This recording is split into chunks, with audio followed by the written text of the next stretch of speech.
know from the Book of Moses that the Adamic language was not the common language of man from almost the very beginning. The children of Adam and Eve paired off and scattered throughout the world, forming nations. Each nation developed over time a unique language. Still, there was a language called Adamic, the language of Adam. The Book of Moses reports that Adam conversed with God.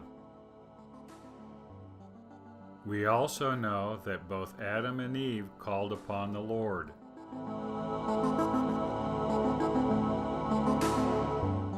After being cast out of the Garden of Eden, Adam and Eve conversed with each other. Adam used the language to teach his posterity the gospel. In each of these cases, the language itself is not identified or described. The scriptures merely convey the fact that Adam and Eve had the capacity to communicate. Fortunately, the Book of Moses does provide enough detail about the language of Adam to form some important conclusions.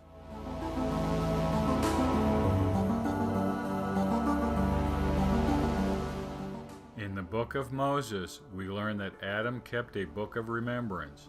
The book was written in the language of Adam.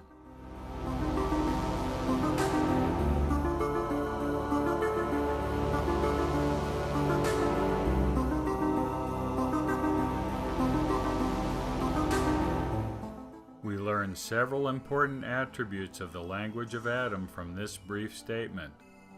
First, the language had a written form.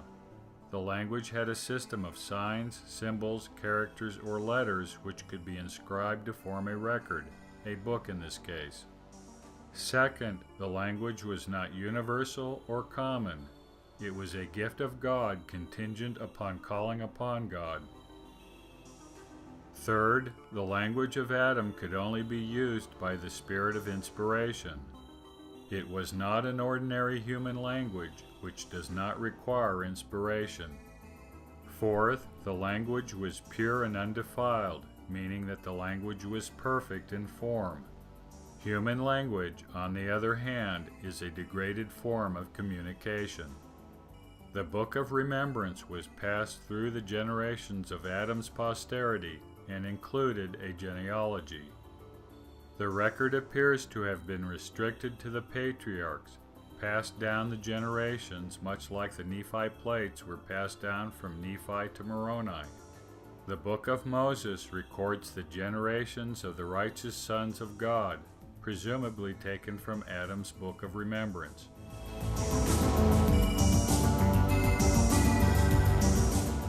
The pure and undefiled language of Adam appears to have been used only by a select line of prophets, the preachers of righteousness, and none else.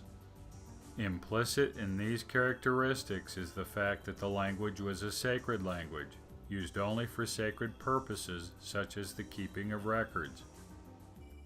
This would mean that there must have been another language used by Adam and his posterity for normal, everyday discourse. Enoch was one of the line of righteous sons of God descended from Adam. He, like the other patriarchs, received the sacred language as a gift of God.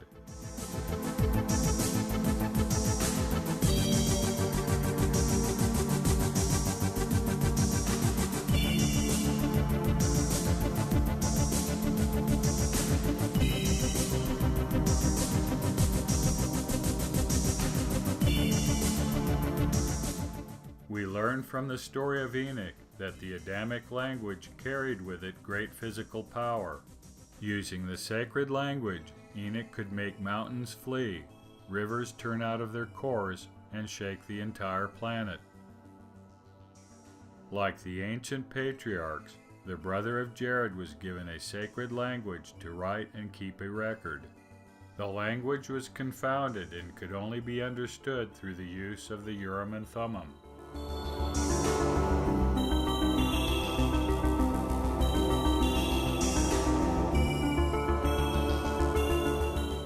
Like the language of Enoch, the language given to the brother of Jared had great power.